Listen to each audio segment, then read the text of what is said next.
Chapter 1. I give up. Mr. Collins laughed, crossed his arms, and leaned back against his desk. No one should ever try to teach English the day before Christmas vacation. His words met with a burst of applause from the students eagerly eyeing the clock in his classroom. You tell him, Collins. John Pfeiffer, a broad-framed boy, who was sports editor of the Sweet Valley High paper, The Oracle, called from the back of the room. Take a seat, John, Mr. Collins chided. John was known for his school spirit. That day, however, his spirit was running higher than usual.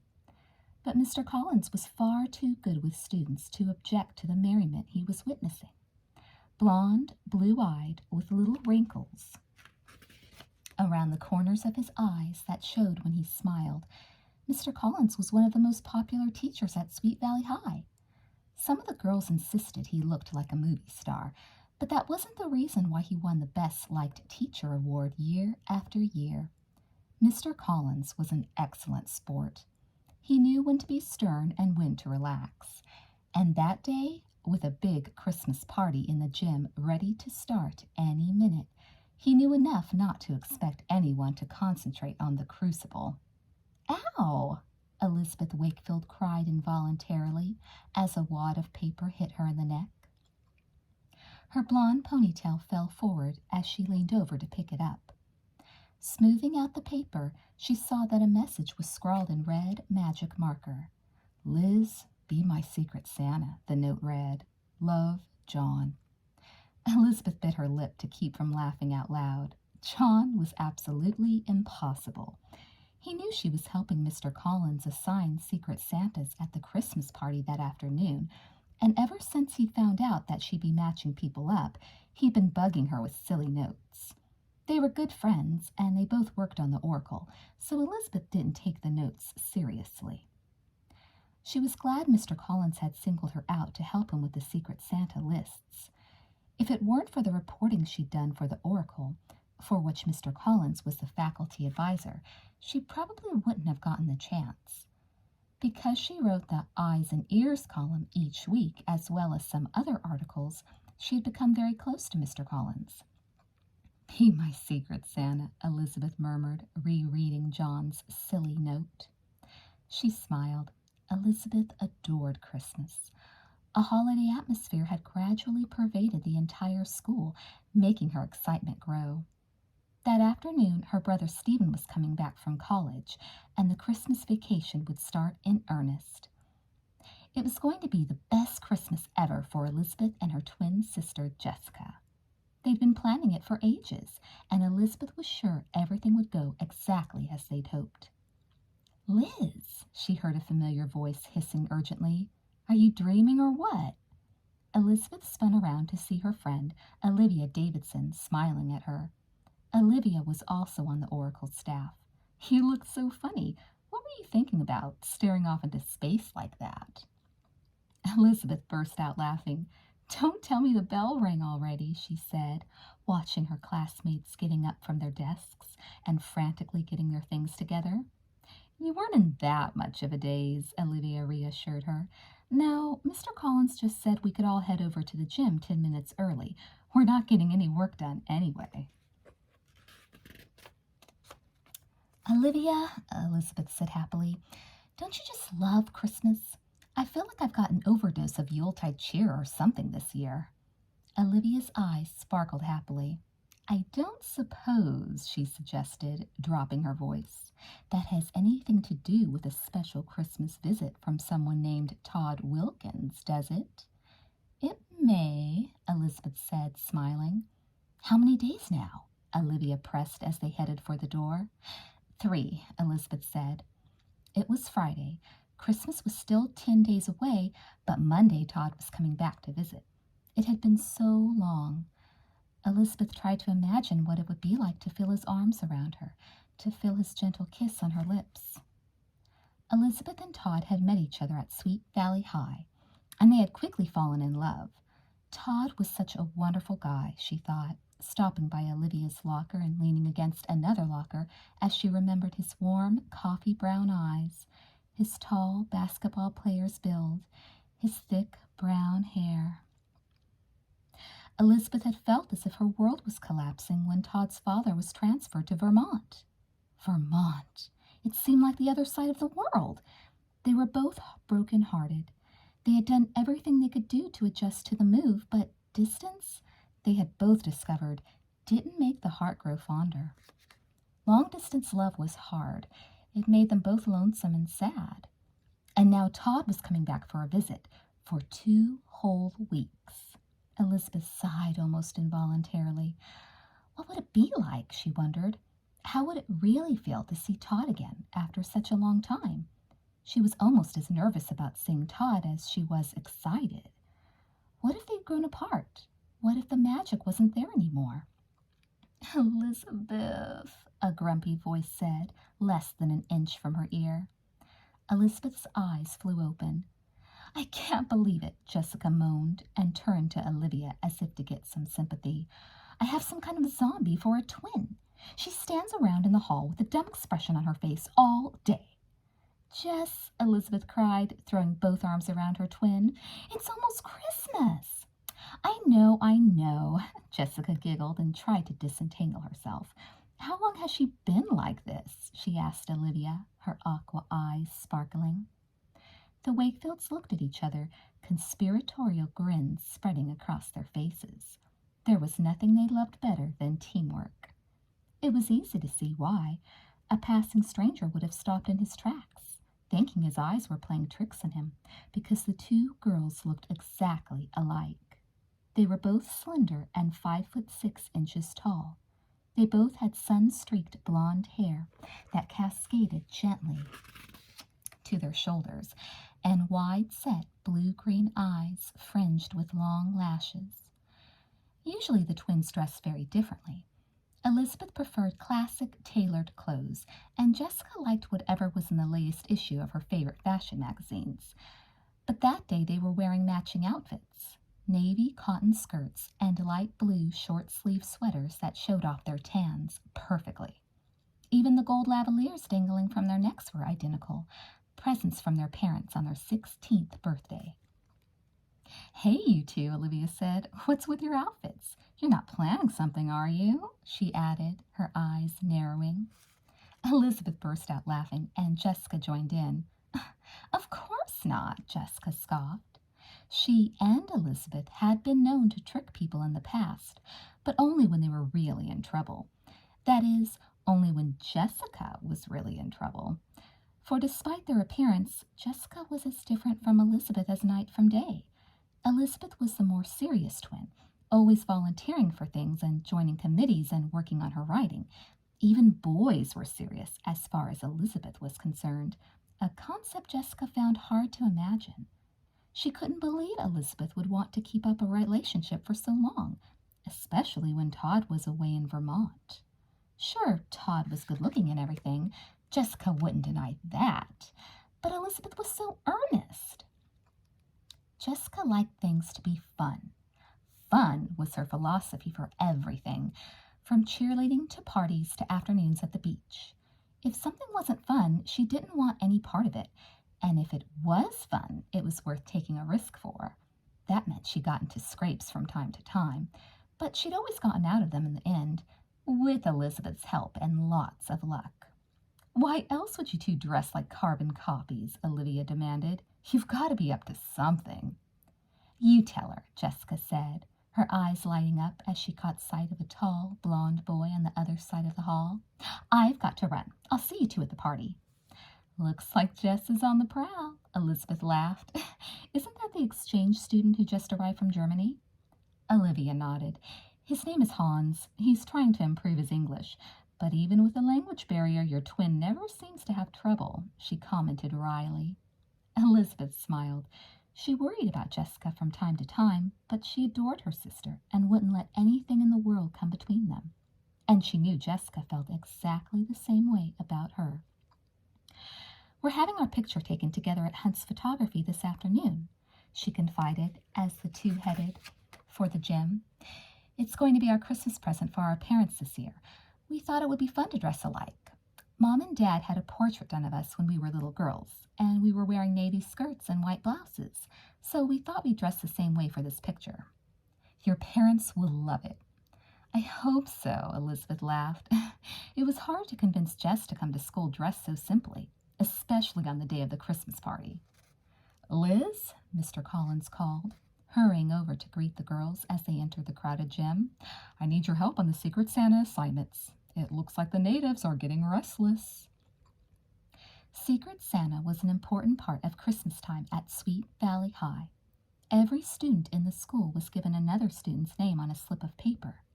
The idea was to be a Santa for the person whose name you were given, to buy presents or do special things for that person while keeping your identity a secret.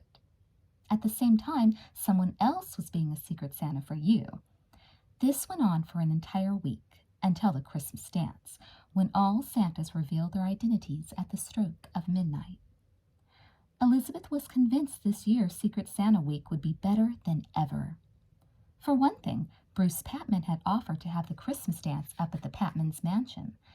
The Patmans were one of the richest families in town, and their parties were always memorable. Elizabeth took a seat beside Mr. Collins at the table in one corner of the gym. Okay, Mr. Collins told her, all you do is pass the basket with the names in it to each person who comes up. Then make a mark next to the name on the computer printout and move on. Easy as pie. I barely recognize this place, Elizabeth told him, looking across the gym. A huge tree was set up at one end of the room. Bows of evergreen and holly were everywhere. Green and red streamers festooned bleachers and basketball hoops, and tables set up with luscious-looking food lined both sides of the room. The band was playing Christmas carols, and general chaos seemed to be reigning as the entire student body poured in through the doors. I appreciate your help, Mr. Collins told Elizabeth as the first crush of students approached the table. I know it isn't much of a party for you this way. It's wonderful, Elizabeth assured him. I'm glad to help out. The truth was that Elizabeth had the ideal vantage point for observing. Everyone had to get a Secret Santa assignment, so she was able to say hello to her friends. Aaron Dallas, the tall, good-looking captain of the soccer team, Roger Barrett Patman, Bruce's cousin, his girlfriend Olivia Davidson, Caroline Pierce, a redhead for whom Elizabeth felt a special fondness after having helped her through a difficult time. Just then, Kara Walker, a sleek brunette who was one of Jessica's closest friends, came to the table alone, asking if Elizabeth had seen Jessica anywhere. Elizabeth had been looking for her twin for a while. She wanted to set up a meeting place so they could leave for the photographers together. But even Leila Fowler, one of the richest girls in school, and Jessica's dear friend and arch rival combined, hadn't seen her. At last Jessica appeared, looking uncharacteristically conservative in her navy skirt and blue sweater. Hans, the foreign exchange student, was by her side. Hans needs a Secret Santa, Jessica said pointedly. The look she gave Elizabeth clearly meant, make sure you give him my name. But there was nothing Elizabeth could do, even if she wanted to cheat. The names were in a basket, and all she could do was to pass the whole lot to Hans and wish for the best. Who is this? Hans asked Elizabeth in his thick accent after Jessica had walked away. Elizabeth looked at the piece of paper and sighed. Leila Fowler, she told him, pointing out the brown-haired, attractive girl on the other side of the gym. Don't tell anyone, she warned him. It has to be a secret. Jessica, she thought, is going to be fit to be tied if she finds out before next Friday. It was obvious that Jessica had a crush on Hans, and she was hardly going to be thrilled if she discovered he was rushing around getting presents for Leila Fowler. Hey, Liz, Ken Matthews called, hurrying to the table. Captain of the football team, Ken was a friendly, outgoing guy with broad shoulders and blonde good looks. Don't tell me, Ken said, shooting a glance at Mr. Collins to make sure he was busy with the computer printout of student names and wasn't listening. Just keeping yourself busy till the old flame gets back in town, huh? Todd was going to be staying with Ken, and he had been teasing Elizabeth about Todd's arrival for the last few days. She decided to ignore his comment. Just choose your secret Santa, Ken, she advised, holding out the basket filled with names. Ken grinned. Guess you won't need one of those, he said slyly, taking a slip of paper and scanning the name briefly before folding it up and slipping it in his pocket. Todd Wilkins will be all the secret Santa you can handle. I hope so, Elizabeth thought. A few months ago, Todd's visit would have been the best Christmas present Elizabeth could have hoped for. Now her feelings were scrambled. She just didn't know how she felt, and it looked as if she'd have to wait till Monday to find out. Vacation, Jessica shrieked, throwing her book bag in the air and catching it with both arms. Liz, we're on vacation. Nothing but secret Santas and buying presents and the parade and Bruce's fabulous, fabulous Christmas dance. And picking up Mom and Dad's present a week from today, Elizabeth reminded her, running her turquoise eyes over the bill the photographer had presented her at the door. The twins were in the parking lot of Hunt's Photography, having just finished their photo session with Mr. Hunt himself. He had promised a beautiful picture, enlarged and framed by the following week, ready to slip under the tree. Do you think it will really be okay? Elizabeth asked, opening the door to the red Fiat Spider the twins shared and slipping into the driver's seat. Jessica bounded around to the other side of the sleek little convertible. Don't be such a worrier, she said lightly. It's a perfect present for Mom and Dad. They'll love it. Elizabeth wished she had Jessica's confidence that a reproduction of their image would be the best gift imaginable. I hope you're right, Elizabeth said as she started up the engine. But Jessica didn't respond. She was a million miles away. Isn't Han gorgeous? She asked a minute or two later as her twin edged the Fiat out onto the street. He's okay, Elizabeth said noncommittally. Jessica's thoughts were on Hans, and hers were on Todd. They drove in silence for a few minutes, and then Elizabeth said, I can't imagine Christmas in a cold climate. Poor Todd, stuck up north with all that snow. Jessica snorted. He'll be back in the land of sunshine and Elizabeth Wakefield soon enough, she pointed out. But I do know what you mean, she added a moment later. I love Christmas time in Sweet Valley. It's so much fun to swim in the pool on Christmas Eve. And I guess the warm weather forces people to use their imaginations. Remember what the Fowlers did last year to decorate their house? Elizabeth groaned, then laughed. Leela's father's computer company had made him a wealthy man practically overnight. Sometimes he went overboard trying to show what he could afford. The previous year, he had spent a fortune having a winter wonderland set up on the rolling lawn in front of the Fowlers' mansion. The display featured a sleigh with 8 plastic reindeer and a life-size Santa, false ice statues, and artificial snowmen. It was the tackiest thing ever, Jessica remembered happily. Elizabeth shot her a knowing look. How are things with Leela these days? She asked. Jessica and Leela were just about due for a huge fight, judging from the peace and quiet they'd been experiencing for weeks. She's being a real pain, Jessica said shortly. Elizabeth's eyebrows shot up. What's up this time? Jessica groaned. She wants to be Miss Christmas Time this year and ride on the first float in the parade. I can't stand it. She knows how badly I want that title. I was runner-up last year, and if it weren't for Leela deciding at the last minute she wants it, I know I could win. Elizabeth sighed. So that was it. The annual Christmas parade was a big deal in Sweet Valley. It took place every year at the same time, the day before Christmas. Miss Christmas Time was usually chosen a week before. She wore a silver crown and a gorgeous dress and waved to the spectators from the lavish float at the head of the parade.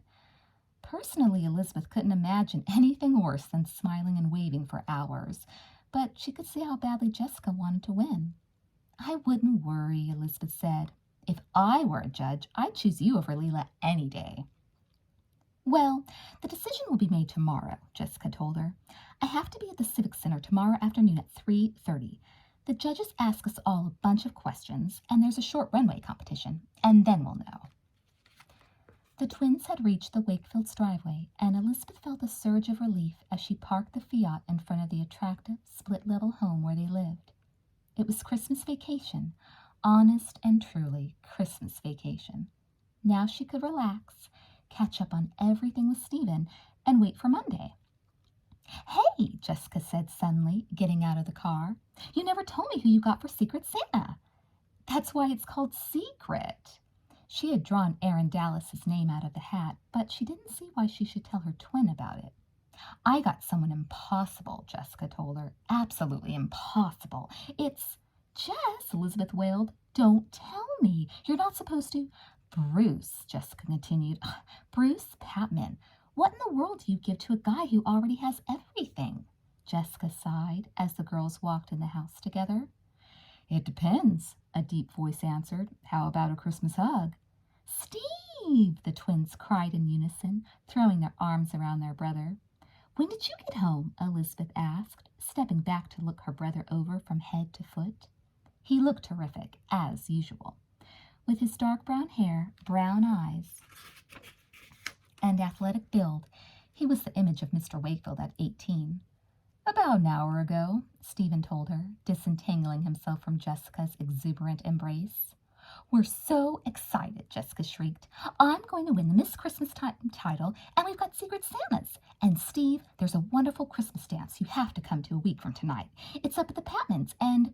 We're all together, Elizabeth broke in, unable to stay calm a minute longer. Steve, it's going to be the best Christmas ever. Whoa, Stephen said, stepping back and shaking his head sadly as he looked from one radiant face to the other. I hate to sound like Scrooge, you two, but I just found something out that made my Christmas spirit dry up just like that. Stephen snapped his finger, his face darkening. What is it? The twins demanded, exchanging anxious glances. What would you say, Stephen began slowly, taking a deep breath, if I told you that the abominable snowman is coming to spend 2 whole weeks with us, and there's nothing we can do about it? The abominable snowman? Elizabeth repeated, completely baffled. Steve, what on earth are you talking about? Mr. Devlin, Stephen said, pronouncing the name as though it hurt his mouth to say it, called from New York just after I got home. He wanted to speak to Mom or Dad, and I told him they were both at work. Go on, Jessica said. What did he say, Steve? He said, Stephen continued, that everything's all set, the plans made just the way they discussed them. Suzanne will be arriving Sunday afternoon on the 1 o'clock flight from New York City, and she'll be staying here for 2 whole weeks. Suzanne Devlin? Elizabeth said, her face draining of color. But Steve, that's impossible. That's what I thought, Stephen said flatly, but Mom called from work about 5 minutes ago and I gave her the message. I said I couldn't believe it was true. She sounded really funny. She told me that we'd talk about it at dinner and she wouldn't say anything else. Then it must be true, Jessica shrieked, looking anguished. How in the world can Mom and Dad ruin our vacation by inviting that horrible creep to stay here with us, after what she did to Liz the last time she was here? Nobody said a word. Elizabeth was too horrified to speak, and from the look on Stephen's face, it seemed as though he shared her feelings. The best Christmas ever was ruined, and it was all Suzanne Devlin's fault again.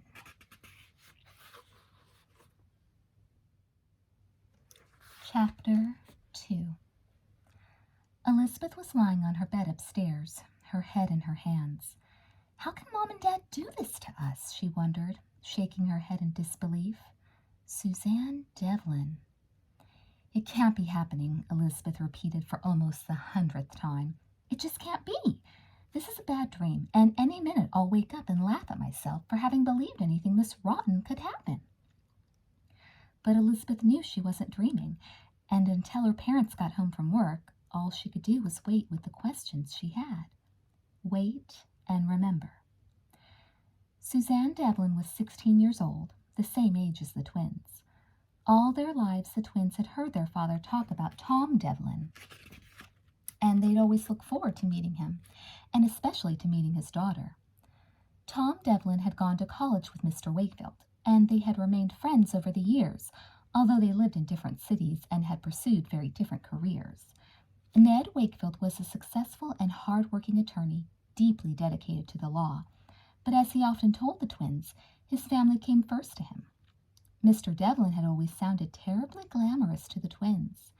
He was a diplomat, and he had lived in no less than 16 countries since he and Mr. Wakefield had left college. 16 countries. The twins thought that sounded wonderful. Suzanne was the Devlins' only child. They had tried to take her with them as often as possible, and when they couldn't, they had sent her to boarding schools. She'd even been to school in Switzerland. For the past few years, the Devlins' permanent home had been a luxurious apartment on Park Avenue in New York City. The twins had almost gone out of their minds when Mr. Wakefield told them that the Devlins had suggested a daughter exchange for the week of spring vacation. They'd both wanted to go to New York so badly that in the end they flipped a coin to decide. Elizabeth had won. Elizabeth shook her head now and smiled, remembering the anguish on Jessica's face when she realized she'd lost. Jessica had been impossible. She'd even started hinting that Leela had a crush on Todd, and if Elizabeth went away, it would be only a matter of days before she lost her boyfriend. When Jessica wanted something, it was hard not to give in to her, and Elizabeth hadn't cared that much. She wasn't really a big city person, and after some strong persuasive tactics on Jessica's part, she'd agreed to stay in Sweet Valley and send her twin off to Manhattan. At first, Elizabeth was overjoyed by the way things had turned out. Suzanne Devlin had impressed everyone as being a perfect angel. If Elizabeth had been slightly concerned that a sophisticated New Yorker would be bored in Sweet Valley, her fears were melted by Suzanne's manner. Everything was darling to Suzanne. She loved Sweet Valley. She thought everyone she met was charming, and she was simply knocked out by the Wakefields' adorable house. If anything, Elizabeth had had to pinch herself to prove Suzanne wasn't a dream. She seemed almost too good to be true. In the first place, she was unusually beautiful. About an inch taller than the twins, she had long, silky, raven-black hair that fell in shimmering waves past her shoulders. And her complexion! Her skin was luminous. She had wide-set eyes that were an incredible blue-violet color. And her clothes! It was like having a fashion model visit. Wherever they went, even if it was just to a picnic, Suzanne looked as though she'd gone shopping 10 minutes before and selected the ideal outfit. With looks like that, and with a strong dose of charm, Suzanne was a big hit with the guys she met. Aaron Dallas, in particular, was attracted to her, and so was poor Winston Egbert.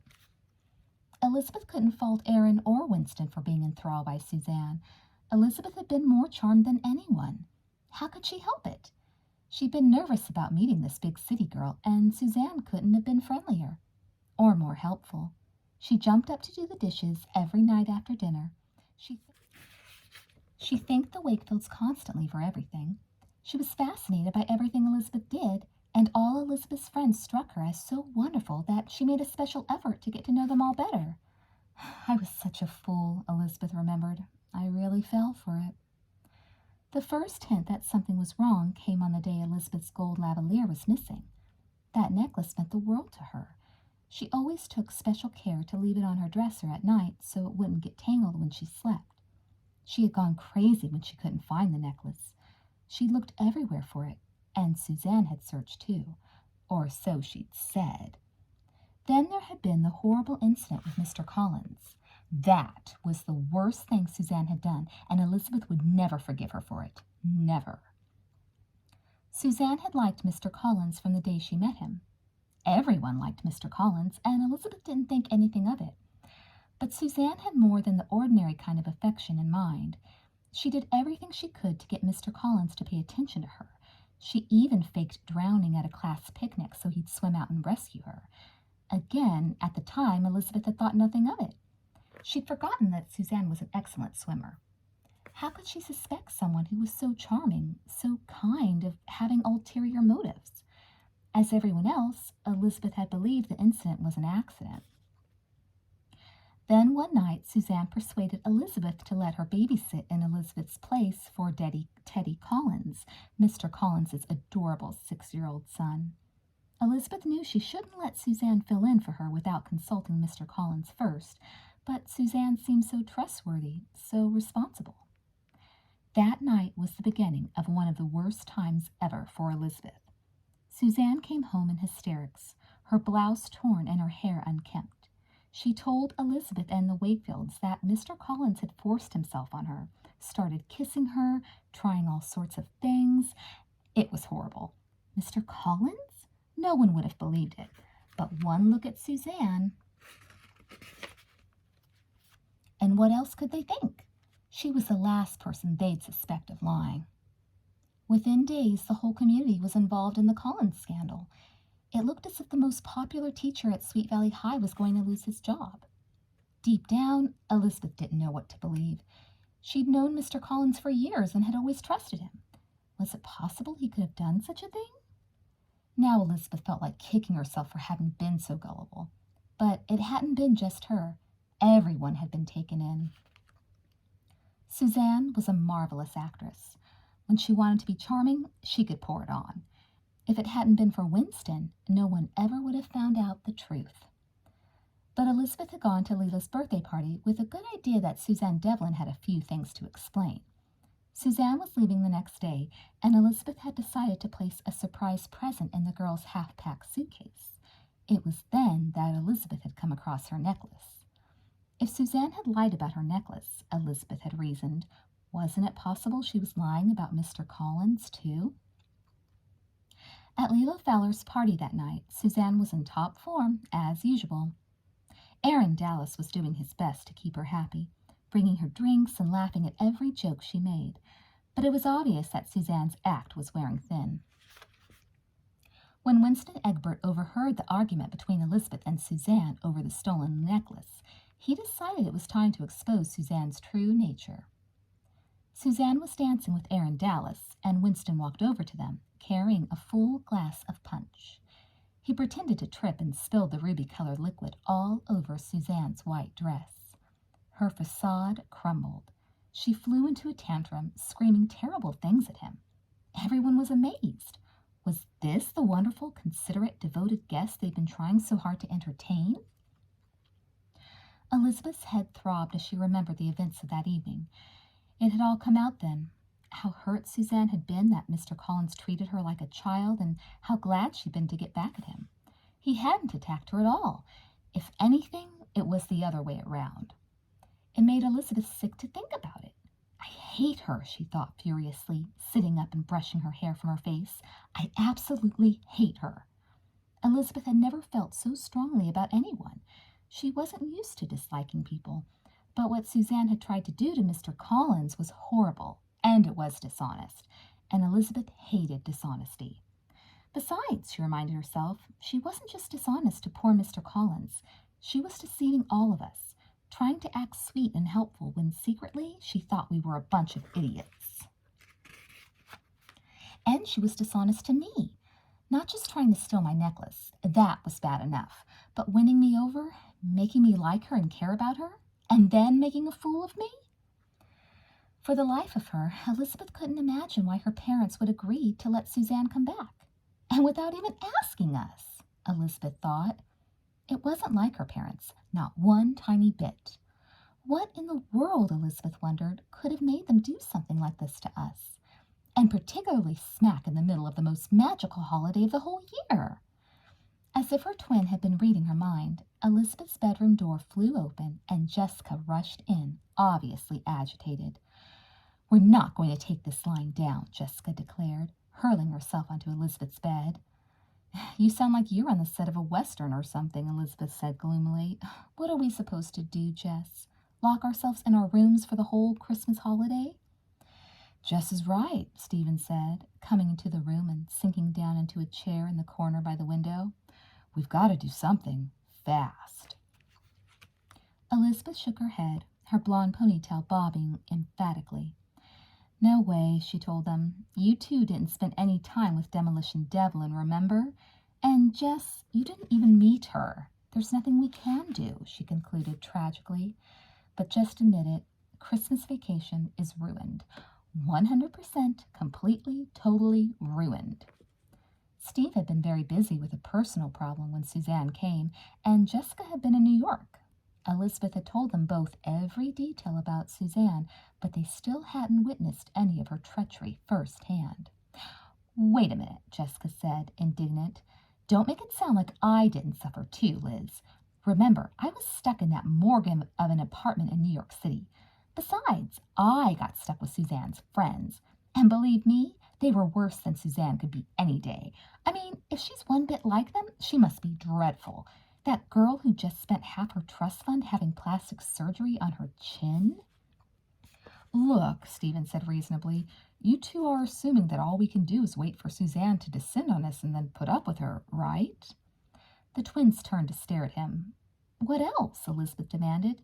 We can't all send ourselves to the Devlins for the holiday, can we? Why don't we talk to Mom and Dad tonight and tell them how we feel? Stephen suggested. They're reasonable people, and it seems to me they must have just gone temporarily mad, telling Suzanne she could come back. Maybe Mr. Devlin pressured Daddy into it, Jessica said thoughtfully. There was a movie on TV about that last week. This guy kept leaning on the local drugstore owner, and it turned out it was blackmail. Do you think Daddy— Jess, Elizabeth interrupted, Mr. Devlin isn't blackmailing anybody. Mom and Dad are probably just too polite to tell them the truth. How do you tell your old friend from college that his daughter is a total creep? I'll do it, Jessica volunteered. Boy, she added, after what her boyfriend did, I'd be glad to tell her parents. What exactly did her boyfriend do? Stephen asked, looking interested. Jessica blushed. Oh, you know, she said, waving her hand dismissively.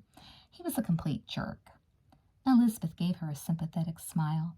From what Jessica had finally told her about her date with Suzanne's boyfriend Pete, it sounded as though Jessica had been lucky to end the evening the way she had. Used to being able to handle the guys she knew, Jessica had flirted outrageously with Pete, and he had finally responded, but not exactly the way Jessica had planned.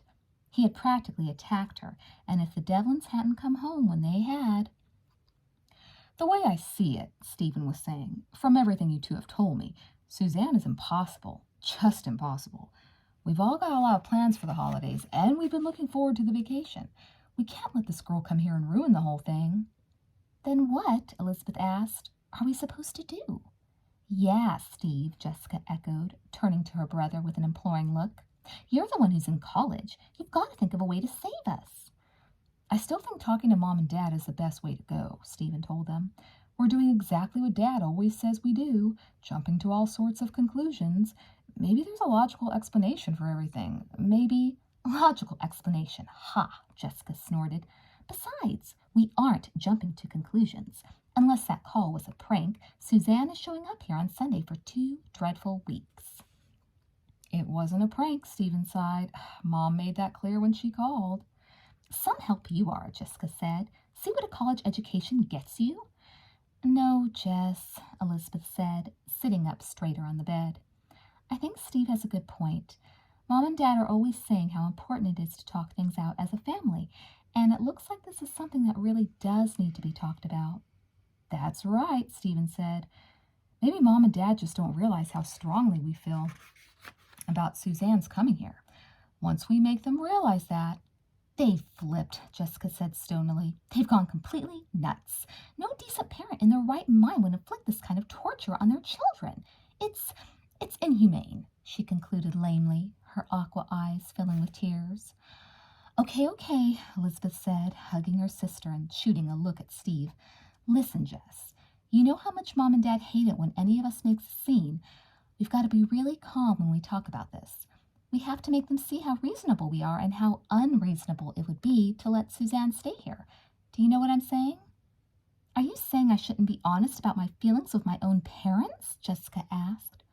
Elizabeth and Stephen exchanged uneasy glances.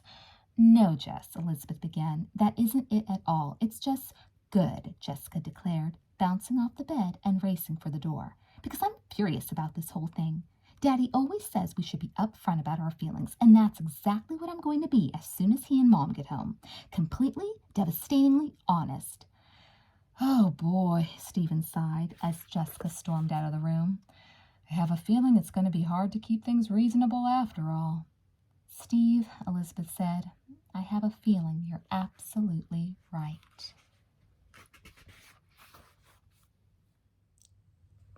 Chapter 3.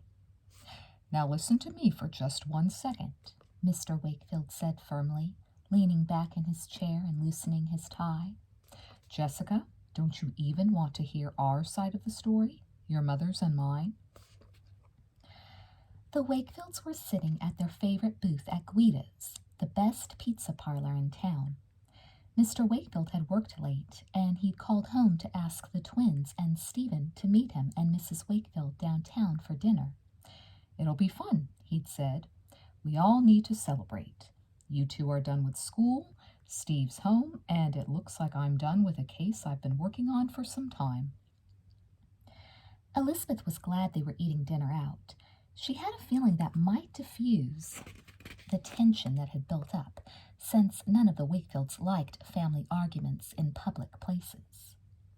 Guido's Pizza Palace was a wonderful restaurant. The Wakefields had been going there for years, and Frank DeLuna, the round-faced, incredibly funny Italian man who managed the place, said Jessica and Elizabeth were his favorite clients. Alice Wakefield took a sip of her water, then slipped out of her slate blue suit jacket. "Thank heavens for holidays," she remarked. "You'd think people would get sick and tired of redesigning their houses, but it never seems to stop." Elizabeth glanced admiringly at her mother. Slender and blonde, she was often teased about how young she looked. "Like one of these girls," Frank had said that evening, pointing at Jessica and Elizabeth. Mrs. Wakefield had a seemingly endless supply of good sense and professional energy. She was known as one of the top interior designers in the area. "Okay," she said at last, looking soberly around the table. "Now, I suppose you guys want to know why we're letting Suzanne visit for the next 2 weeks, right?" "You didn't even ask us," Jessica said, injured. "Jess," Mr. Wakefield said warningly, "we didn't have a chance to, or we would have. Tom Devlin called me last week and said his daughter wanted to get in touch with us. He said she'd been through a great deal recently, and he thought it would mean a lot to her if she could wish us a Merry Christmas or something. Well, we thought at first all she wanted was to talk on the phone. She did call us," Alice Wakefield cut in, "and as always she sounded like a sweet, polite young lady.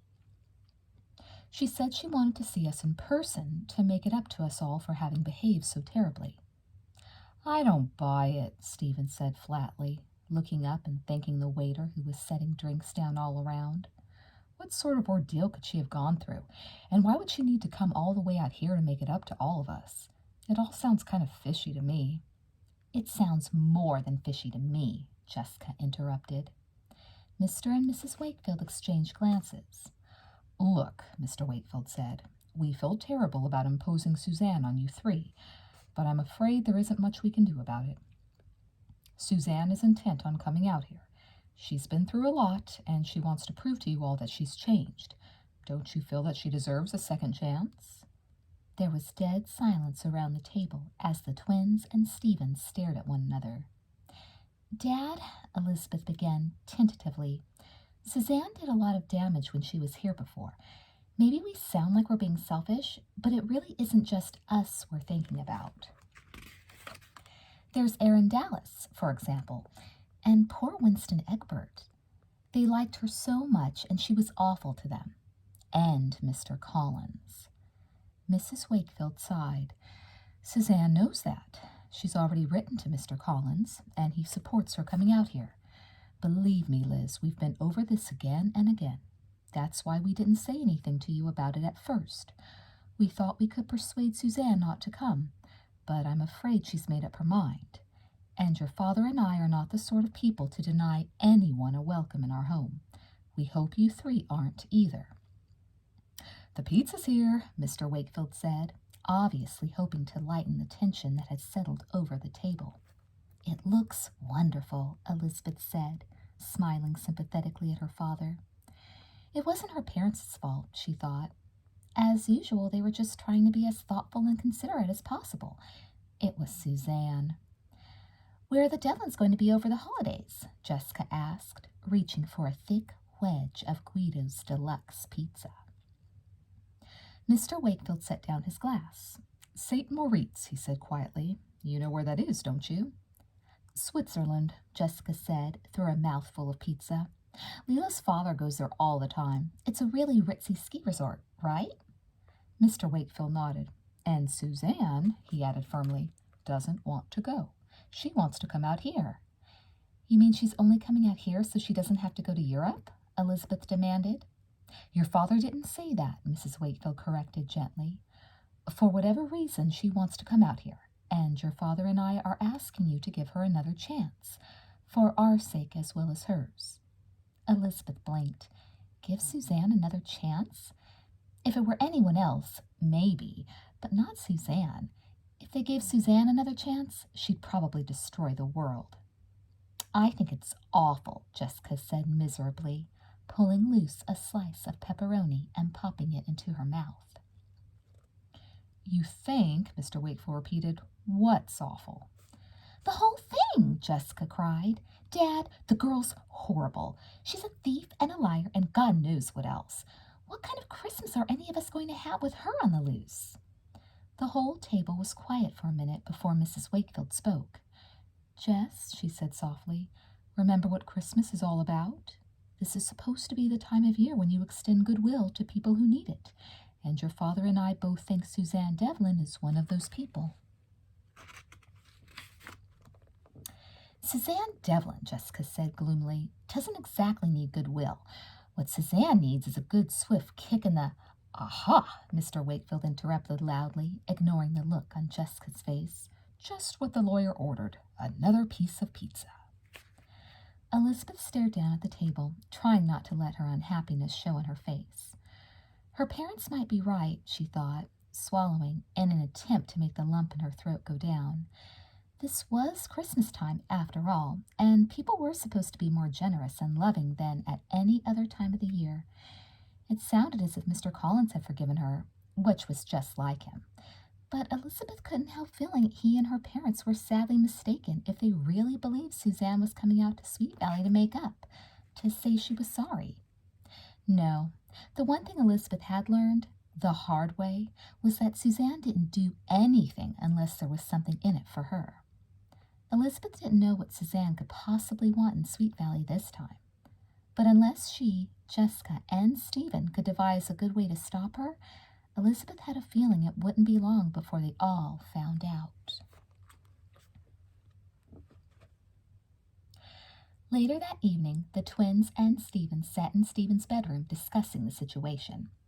We've got to think of something, Jessica muttered. We've just got to.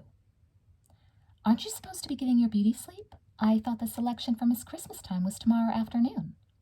Jessica sighed. The beauty sleep will have to wait. If that Devlin monster is around for the next 2 weeks, I'm going to get gray hair just from anxiety.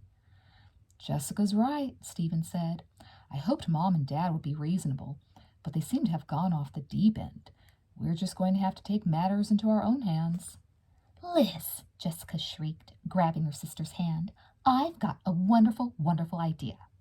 She means terrible, Elizabeth told Stephen.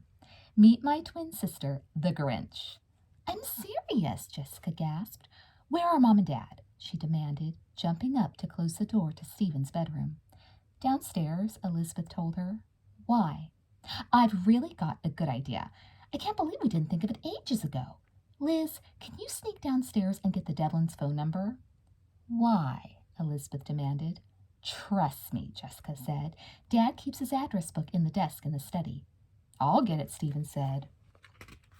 But don't start explaining your devious plan until I'm back upstairs, okay? Stephen returned a few minutes later. Now look, Jessica began. Suzanne may have gone nuts herself, for all we know, but more likely she just wants to come here so she won't have to go to St. Moritz, which means she's really nuts. But forget that for a minute. Liz, all you have to do is call her up and make her realize how horrible it'll be for her if she comes. And I mean horrible. You can sort of drop little hints to let her know that everyone here still hates her and hasn't forgotten any of the awful things she did. She'll never want to come once you've made that clear. I'll bet she'll beg her parents to take her to St. Moritz by the time you're through. I don't know, Elizabeth said doubtfully. You really think that'll work? It just might, Stephen said. Jess is right, Liz. If you really lay it on thick, you might be able to convince her. Well, Elizabeth said uncertainly, I don't know, you guys. If that's the best we can come up with. The next thing she knew, Jessica and Stephen had pounced on her. Tickle her, Jessica yelled. Tickle her until she promises. Stop it, Elizabeth gasped, laughing so hard her sides ached. Come on, you guys, cut it out. Do you promise? Jessica demanded. I promise, Elizabeth moaned. She laughed so hard that tears streamed from her eyes. But I doubt this is going to work. She warned them once they'd stopped torturing her. Give it the old college try, Stephen urged her. Come on, Liz, we're counting on you. You're all that stands between us and disaster, Jessica chimed in.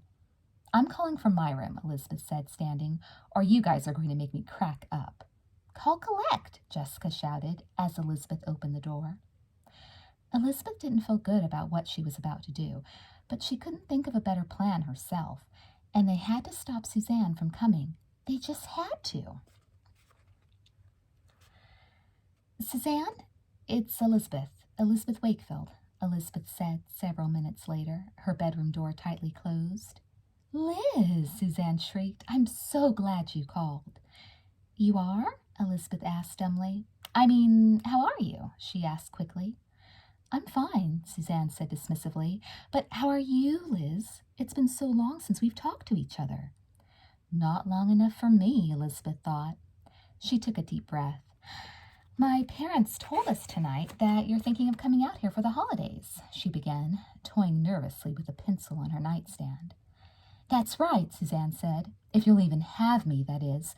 I know I was a complete and total monster before, and you have every right to think that I'm the most horrible, the most dreadful, the most... Elizabeth took a deep breath. Don't be fooled, she warned herself. You fell for it once, and look what happened.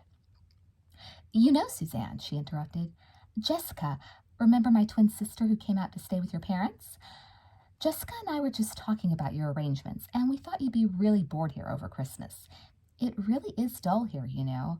No concerts, no nightclubs, no Central Park, no snow. I think Sweet Valley's a wonderful town, Suzanne said. You're wrong, Liz. I could never be bored there.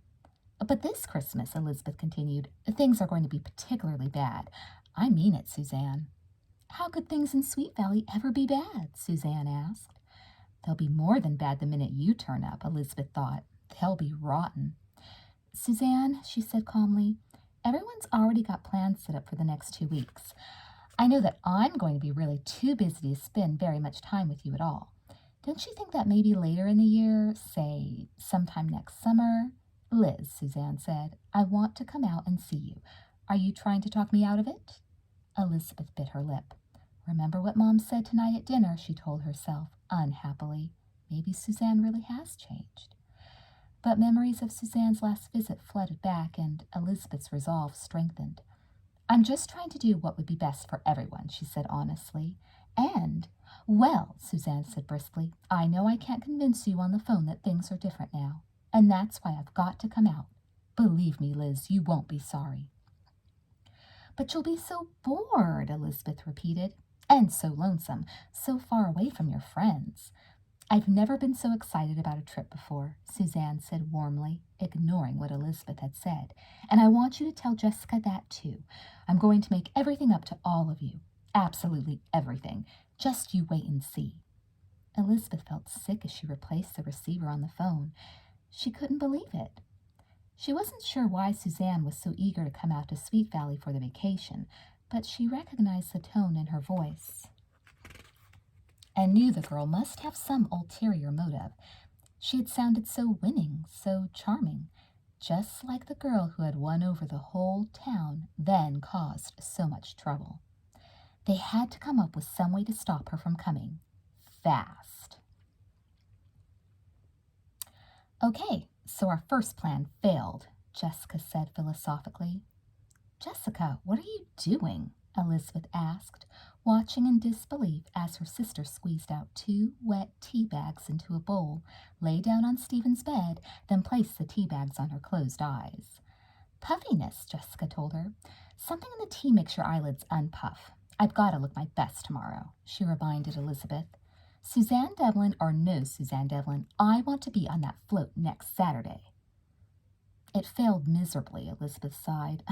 She was so excited about the whole thing. just like the Suzanne we all know and love, all sweetness and light. We don't all know and love her, Jessica remarked. Some of us are still waiting for the pleasure of meeting this creep. Don't move, Jess. You're getting tea on my bedspread, Stephen complained. We need another plan, Jessica said. The question is, what can it be? Elizabeth giggled. Jess, who can listen to you when you look so bizarre? If Suzanne could see you now, maybe she'd change her mind. I hate to say it, Stephen said and sighed, but I'm afraid we may just have to get used to the idea. You're not giving up, are you? Jessica demanded. Well, I'm not sure we've got much choice, Stephen admitted. The thing is, she's supposed to get here the day after tomorrow. What else can we do? Mom and Dad aren't going to help us, and it's obvious that nothing we do or say is going to change Suzanne's mind. We're just going to have to live with it. You mean we're just going to have to save our energy so we can torment her once she's here, Jessica remarked. What do you mean? Elizabeth demanded. Look, Jessica said, Steve's right. We obviously can't stop her from coming. Let her come. Last time you didn't know what she was like. This time you do. And, she added, this time you have two partners in crime. Right, Steve? We ought to at least, Elizabeth began. No ought tos, Jessica protested, taking the tea bags off her eyes, sitting up and blinking a little. If Suzanne Devlin is so big on coming here, let her come. We'll just make sure she has a Christmas she'll never forget as long as she lives. Elizabeth bit her lip. Then, despite herself, she began to laugh. You know, Jess, she admitted, I have a feeling this is going to be one time that I'm really glad I've got a twin sister who knows how to come up with a really evil plan. Jessica broke into a smile. Elizabeth Wakefield, she said, as she put the tea bags in the bowl. You may rest assured, Suzanne Devlin has met her match at last, and you can be sure that when she leaves this house, she'll swear she'll never want to come back, not as long as I've still got an ounce of energy left. Then we're decided, Stephen said with mock solemnity. The terrible trio has made up its mind at last. We'll let Suzanne Devlin come, and we'll use her visit to punish her for all the rotten things she did before. For Mr. Collins, Elizabeth chimed in. And for Winston Egbert, Jessica crooned. And for Liz, Stephen pointed out. Elizabeth suddenly felt uneasy. I don't know, she said. Remember what Mom and Dad said about her needing goodwill. Maybe Liz, Jessica said, bouncing up off Stephen's bed. Don't weaken now. We know exactly what Suzanne Devlin needs.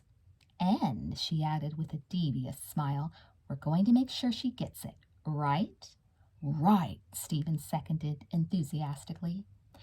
Right, Elizabeth managed weakly.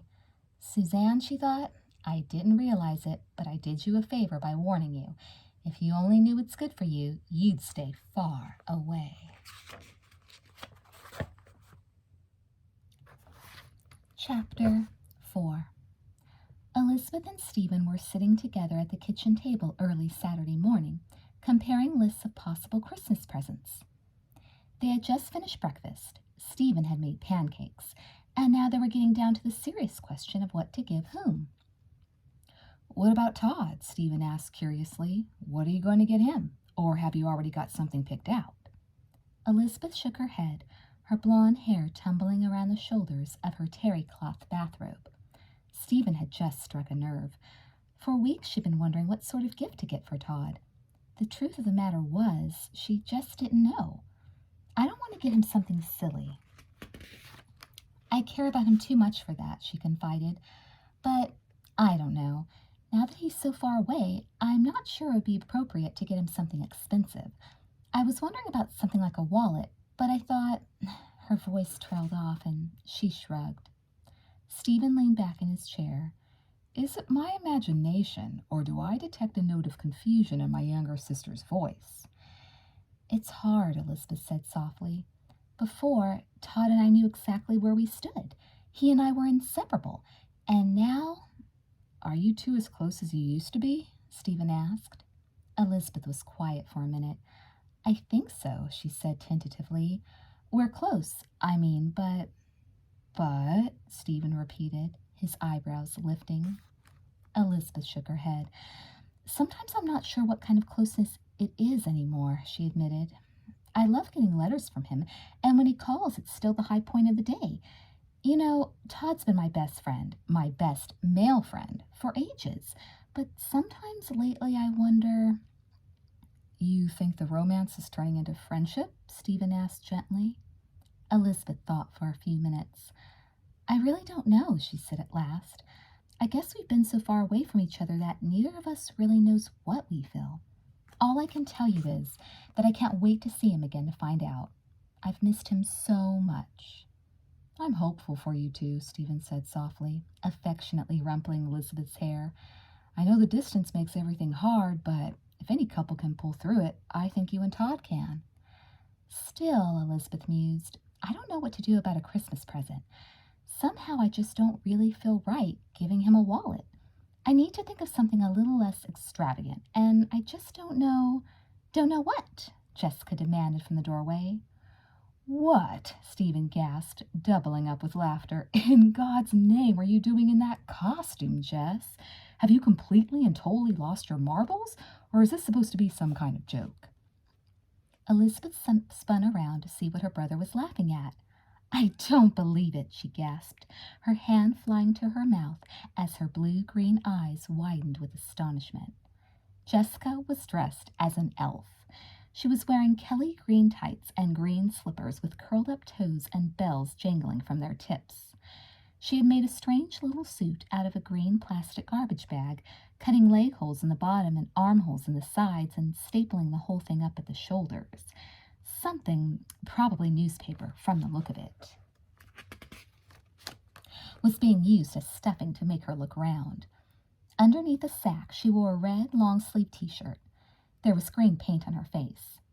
I need some sort of hat, Jessica announced calmly, ignoring the looks on her brothers' and sisters' faces. What's the matter? She added, taking a small green plastic tomato basket out of the trash and tying long red ribbons on each side.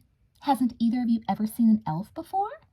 Jessica, Elizabeth gasped, why in the world are you dressed that way? Have you gone nuts?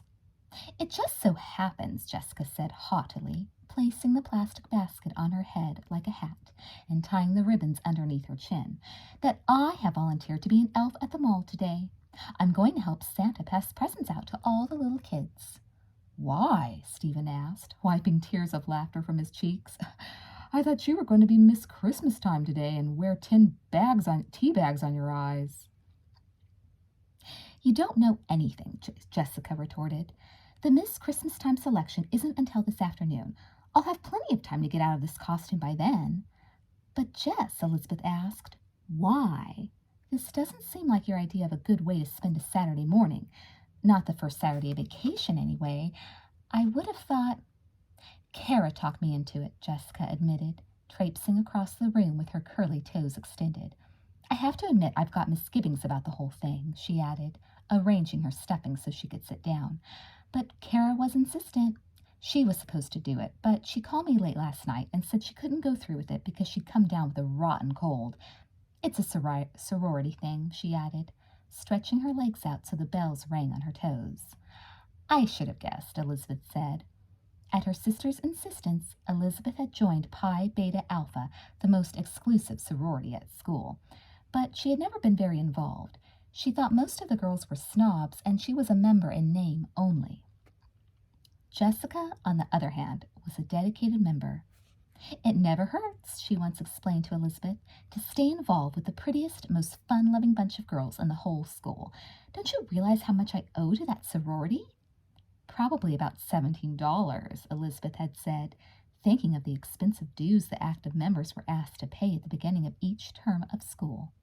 You see, every year, Pi Beta Alpha sends someone over to the mall to help Santa pass out gifts, Jessica was explaining now, ignoring the mirth on her brother's face. Kara was supposed to be the elf this year. It's really a very responsible position, she added defensively. I'm sure it is, Elizabeth smiled. How many hours do you have to work? I'm not sure. Jessica struggled to get to her feet without crushing the stuffing in her costume. I just hope it doesn't run into the Miss Christmas time contest. Kara promised it wouldn't, and I'd hate to have to leave early, but at 2:30 I've got to run over to the Civic Center no matter what. Maybe you'd better take your makeup off before you go, Stephen suggested, winking at Elizabeth. Sweet Valley's never had a Miss Christmas time with green skin before." "Very funny," Jessica snorted, tromping out of the kitchen. A few minutes later she returned. "Hey!" she exclaimed. "Look at this! It was out on the front porch." "Your first Secret Santa present!" Elizabeth exclaimed.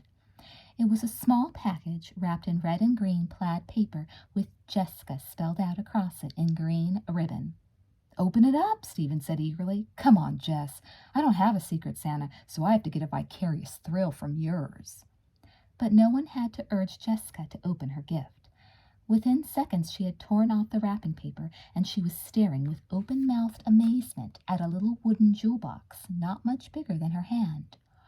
"Wow!" she exclaimed, setting it down on the kitchen counter and opening the lid. A familiar tune began as soon as the lid had been lifted. "That's Für Elise by Beethoven," Elizabeth exclaimed, jumping up to have a look. "Oh, Jess, what a wonderful present!" "It's from Hans, isn't it?" Jessica said happily, hugging the jewel box to her. "Nobody else could ever have picked such a classy present. It's definitely Hans. You can just see the European taste written all over this." "Oh dear," Elizabeth thought. "I don't know who Jess's Secret Santa is, but I know for sure it isn't Hans." "Besides," Jessica continued, "Beethoven was German, wasn't he? It's a dead giveaway." Watching her twin try to dance across the kitchen floor, jewel box in hand, Elizabeth began to laugh. "Jess, if the pageant committee could see you now, I think they'd have you locked up." "See you two later," Jessica said airily, "and the next time I see you, I'll be able to tell you the good news. That I'll be Miss Christmas time for sure." Jessica had never guessed being an elf could be so tiring. It was only 2 o'clock, and already her face ached from smiling. She was beginning to get a headache from the excited cries of the children lined up in front of Santa's house in the middle of the mall. Santa, a kindly-faced, snowy-haired man in his late 60s, was wonderful with the children. "Ho, ho, ho," he boomed, ringing a little bell each time a child came up to sit on his lap. Jessica was the one who handed each child a present, when she wasn't back in the dark interior of the house itself, scrambling around for the next gift. "When's the replacement elf coming?" Jessica asked Santa hopefully at about 2:15. She hated to be rude, but it was time for her to get moving if she was going to get all the green paint off her face before the contest started. "What replacement?" Santa asked, looking baffled. "You know," Jessica said anxiously, yanking the newspapers up so her belly wouldn't sag. "The second shift." Santa laughed. "There isn't one," he said merrily. "You're all I've got, Jessica. Don't tell me you're getting tired already." Jessica's heart skipped a beat. "You mean, how long do you want me to stay here?" she asked, fighting to keep her voice calm. Santa took out his pocket watch and scratched his head. "Santa's house doesn't shut until 5, he told her. "I'd sure hate to have to close down early and disappoint so many children." Jessica followed his gaze to the long line of children still waiting to sit on Santa's lap. An overwhelming feeling of disappointment swept over her. She couldn't possibly leave. Santa needed her, and if she backed out now, he'd have to close down his house and break all these poor kids' hearts. Jessica was fighting hard not to burst into tears. "Can I just run and make one phone call?" she begged Santa. "I promise I'll just be a minute." "Don't worry, I'm not going to desert you," she promised, seeing the crestfallen expression on the kindly old man's face. "I'll be back in 2 seconds, I promise." "Okay, Kara," she seethed several minutes later from a public telephone. "What's the idea? You told me to be at the mall at 12, and only for an hour or two, but Santa needs me all day, and I have to be at the Civic Center at 3 o'clock. Kara was astonished. "What do you mean? You won't be able to try out for Miss Christmas time?" she said when Jessica had managed to get the whole story out. "Jess, that's terrible. I didn't know that. I never would have agreed to make you—" "Agreed to make me what?" Jessica shrieked. "Kara Walker, if you want to ever recover from what I suspect is a fake cold anyway, you'd better tell me what's going on here." Kara sounded tearful. "It wasn't my fault," she said miserably. "You'd better call Leela. She's the one who put me up to it. But she had all the information, Jess. I didn't know being an elf for the day would keep you from being Miss Christmas time, honest. Leela said it would just be a silly joke, that you just have to wear green paint for a couple of hours. Honest, Jess, Okay, Kara, Jessica said wearily. I've got to go help Santa out, but I want to try to get hold of Leela first. I'm going to kill her. But no one was home at Leela's when Jessica called. That was what Eva, the Fowlers' housekeeper, explained when she picked up the phone. Do you have any idea, Jessica said furiously, where Leela happens to be and what time she's due home? Miss Fowler's already left for the Christmas pageant, Eva told her. She said she'd be there for at least 2 hours. Can I leave her a message? Jessica, her hand quivering with rage, slammed the receiver on its hook without a word. I've been had, she thought, storming back down the mall toward Santa's house. Her dream of being Miss Christmas Time was completely ruined. If she deserted Santa, she'd give the sorority a bad name forever. She was stuck. She didn't have a choice. Jessica, you're back, Santa said eagerly. Thank heavens. Now if you'll just stand here and pass a gift to each little boy and girl as they come up to sit on my lap. Jessica gave Santa a sickly smile. Something tells me, she thought miserably, looking with dismay at the long line of mothers and little children that had formed while she was away, that this is going to be a day to remember. And Leela Fowler can be certain that when she's done with her little triumph this afternoon, she's going to pay for setting me up this way. Jessica Wakefield, Santa said triumphantly when the last child had left with his mother, you've been a wonderful elf. I can't tell you how delightful it's been to work with you. Thanks, Jessica said, dispirited. She was glad she'd made Santa happy, but she couldn't feel good just then. All she could think about was the contest at the Civic Center. Is something wrong? Santa asked suddenly, noticing the crestfallen look on her face. The next minute, Jessica found herself telling Santa the whole story. Oh, dear, he kept saying. Well, good heavens, why didn't you tell me you needed to leave so badly? I didn't want to let you down, Jessica said glumly. And now everything's ruined, and I'll never get to ride on a float in the parade. Santa's blue eyes twinkled as he looked Jessica up and down. I've got an idea, he said slowly, though it isn't as glamorous as being Miss Christmas Time. How would you like to ride on my float next Saturday? I could always use another elf in a big parade like that. Jessica stared at him.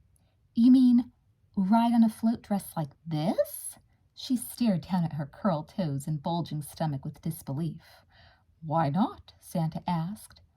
Jessica thought quickly. She couldn't imagine anything worse than humiliating herself in public in this costume. After she dreamed for so long of wearing a gown, with her hair flowing around her shoulders, suddenly Jessica's face lit up. She had just had a wonderful idea. A wonderful, terrible idea. Santa, she exclaimed, that's a wonderful suggestion. Count me in, she chuckled. She had just thought of a wonderful way to get even with Leela Fowler, and she owed everything to good old Santa. What happened to you? Elizabeth demanded, squelching the urge to laugh when she saw how miserable her sister looked as she dragged herself upstairs. I don't want to talk about it, Jessica muttered. Let me just tell you, this was the worst day ever, the very worst day of my entire life. I'm going up to take a hot bath and get out of this ridiculous costume. Elizabeth followed Jessica up the steps. Poor Jess, she commiserated. Did they make you work really hard? I was framed, Jessica said, yanking off her green slippers and hurling them into her bedroom. Elizabeth could hear the little bells jangle as they hit the floor. What do you mean, framed? Elizabeth demanded. Did you make it over to the pageant, or... Something stopped Elizabeth from finishing her question. I guess not, she told herself, seeing the look on Jessica's face.